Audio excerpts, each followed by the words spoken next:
.46 কোটি টকাৰে এতিয়াৰে পৰা এই চক বজাৰ নিৰ্মাণৰ কাম আৰম্ভ হ'ব। নিৰ্মাণৰ সময়ছোৱাত যাতে ইয়াত থকা ব্যৱসায়ীসকলৰ জীৱন আৰু জীৱিকাৰ ওপৰত আঘাত নপৰে তাৰ বাবে আমি 3.6 কোটি টকা ব্যয় কৰি ধুবি ঘাটত 254খন দোকান নিৰ্মাণৰ কামো হাতত লৈছো। আমি শোণিতপুৰ জিলাত কেবিনেটৰ বৈঠক অনুষ্ঠিত কৰাৰ সময়ত এই জিলাখনৰ উন্নয়নৰ বাবে কেইবাটাও নতুন কথা ঘোষণা কৰিছিলো। বৰপুখুৰীৰ সৌন্দৰ্যবৰ্ধন প্ৰকল্পৰ কথা সেই সময়ত আমি উল্লেখ কৰিছিলো। যেতিয়া যোৱা বছৰৰ 11 জুনত তেজপুৰত আমাৰ কেবিনেট বৈঠক অনুষ্ঠিত হৈছিল, প্ৰতিশ্ৰুতি ৰক্ষা কৰি আজি আমি 14.85 কোটি টকা ব্যয়েৰে এই বৰপুখুৰীৰ সৌন্দৰ্যবৰ্ধনৰ কাম হাতত লৈছো। এই বৰপুখুৰীত ইয়াত দ্বীপটোৰ উন্নয়ন, মিউজিকেল ফাউণ্টেন, বাহিৰত বহিব পৰা আসনৰ ব্যৱস্থা, নাও চলোৱাৰ বাবে ঘাট, লেণ্ডস্কেপিং, চিলড্ৰেন প্লে জোন আদি ইয়াত আমি সন্নিৱিষ্ট কৰিছো। হজৰাপাৰ ৱাটাৰফ্ৰণ্ট উন্নয়ন আৰু ৱাটছ টাৱাৰ নিৰ্মাণৰ বাবেও আজি আমি 24 কোটি টকাৰ এক প্ৰকল্পৰ আধাৰশিলা স্থাপন কৰিছো। তেজপুৰৰ ঐতিহ্য আৰু সাংস্কৃতিক পৰম্পৰাৰ বিষয়ে অসমে সদায় গৌৰৱ অনুভৱ কৰে। ৰূপকোঁৱৰ জ্যোতিপ্ৰসাদ আগৰৱালা, কলাগিৰু বিষ্ণুপ্ৰসাদ ৰাভা, নটসূৰ্য ফণী শৰ্মাৰ দৰে অসমৰ সাংস্কৃতিক ক্ষেত্ৰৰ মহান পুৰোধাসকলক জন্ম দিয়া এই তেজপুৰত মই বহু দিনৰ পৰা এটা প্ৰেক্ষাগৃহৰ অভাৱ অনুভৱ কৰি আহিছিলো। আজি আমি এই তেজপুৰতে পৰুৱা চাৰিআলিৰ সোঁফালে আগুৱাই গৈ নাতি দূৰত 10 বিঘা মাটিৰে আমি 1000 মানুহে একেলগে অনুষ্ঠান উপভোগ কৰিব পৰাকৈ 27 কোটি টকাৰ এটা আটক ধুনীয়া অডিটৰিয়াম তেজপুৰবাসীৰ বাবে নিৰ্মাণ কৰাৰ আমি সিদ্ধান্ত লৈছো। মই বিশ্বাস কৰো বৰপুখুৰীৰ সৌন্দৰ্যবৰ্ধন আৰু চক বজাৰৰ নৱনিৰ্মাণ, হজৰাপাৰৰ ৱাটাৰফ্ৰণ্ট বা 1000 আসনযুক্ত অডিটৰিয়ামৰ নিৰ্মাণে তেজপুৰ নগৰক বা ইয়াৰ সাংস্কৃতিক ঐতিহ্যক আৰু এবাৰ মহিমামণ্ডিত কৰি তুলিব। এই আটাইকেইটা প্ৰকল্প নগৰ উন্নয়ন আৰু গৃহ বিভাগৰ উদ্যোগত গ্ৰহণ কৰা হৈছে আৰু মই বিশ্বাস কৰোঁ শোণিতপুৰ জিলাৰ বিধায়ক মন্ত্ৰী অশোক সিংহাল ডাঙৰীয়াৰ নেতৃত্বত আমি অতি সোনকালে এই প্ৰকল্পকেইটাৰ নিৰ্মাণ সম্পূৰ্ণ কৰি উলিয়াব পাৰিম। ইয়াৰ উপৰিও তেজপুৰবাসী ৰাইজক মই অত্যন্ত বিনম্ৰতাৰে সৈতে জনাব খুজিছো যে প্ৰধানমন্ত্ৰী নৰেন্দ্ৰ মোদী ডাঙৰীয়াৰ অমৃত 2 আঁচনিৰ অধীনত আমি তেজপুৰ নগৰত খোৱা পানী যাতে ঘৰত স্থাপন কৰা নলীৰ পৰা ঘৰতে খোৱা পানী, পৰিষ্কাৰ খোৱা পানী পাব পাৰে তেনেকুৱা প্ৰকল্প এটাও আমি সোনকালে নিৰ্মাণ কৰি তেজপুৰবাসীক দিয়াৰ বাবে আজিয়ে আমি আপোনালোকৰ আগত ঘোষণা কৰিছো। শ্ৰদ্ধা ৰাইজ, আজিৰ এই অনুষ্ঠানৰ লগত আমি আন এটা উল্লেখযোগ্য দিনৰ আমি ইয়াত স্মৰণ কৰিব বিচাৰিছো।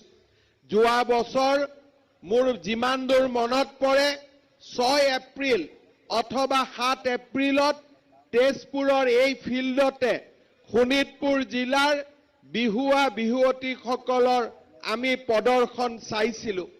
পৰৱৰ্তী সময়ত তেখেতসকলে গুৱাহাটীলৈ গৈ 13 এপ্ৰিলত গিনিজ ৱৰ্ল্ড বুক ৰেকৰ্ডত অসমৰ বাপতি সাহোন বিহুক লিপিবদ্ধ কৰিবলৈ সক্ষম হৈছিল।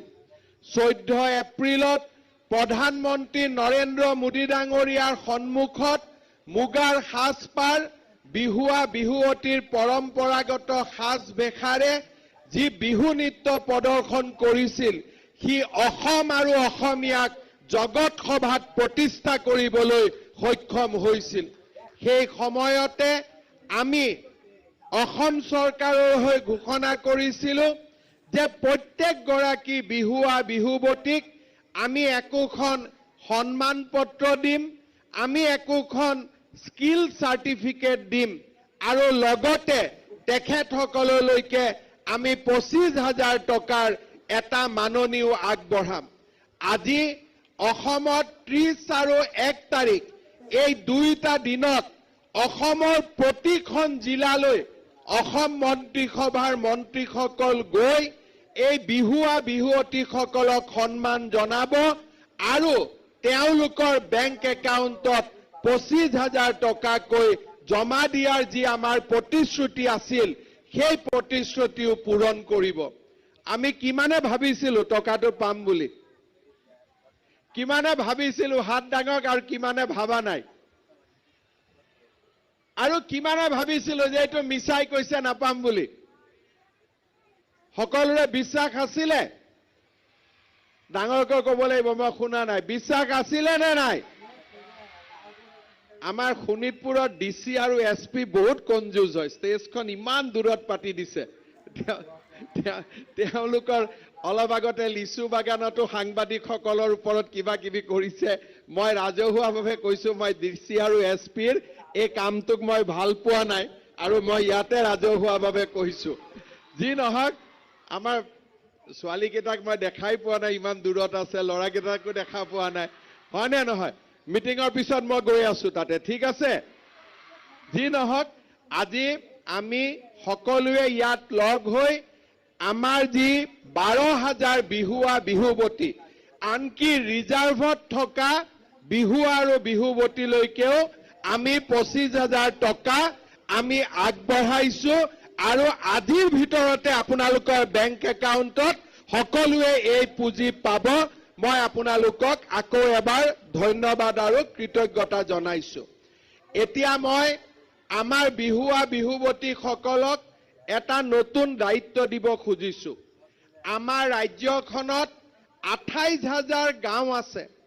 এই 28,000 গাঁৱৰ ল'ৰা ছোৱালীৰ ভিতৰত এইবাৰ আমি অসম চৰকাৰে নৱেম্বৰ মাহৰ পৰা এপ্ৰিল মাহৰ ভিতৰত এটা নতুন অনুষ্ঠান পাতিব খুজিছোঁ। সেয়া হৈছে সাংস্কৃতিক মহাৰণ। ইয়াৰ উদ্দেশ্য হ'ল যে প্ৰতিখন গাঁৱত একোটা দল হ'ব, য'ত বিহু থাকিব, ভূপেন্দ্ৰ সংগীত থাকিব, বিষ্ণু সংগীত থাকিব, জ্যোতি সংগীত থাকিব, ৰবীন্দ্ৰ সংগীত থাকিব আৰু অসমৰ যিকোনো এটা জনজাতীয় নৃত্য থাকিব। এই গাঁৱত নিৰ্বাচিত হোৱা প্ৰতিযোগীসকলে পঞ্চায়তত আহি প্ৰতিযোগিতাত অংশগ্ৰহণ কৰিব।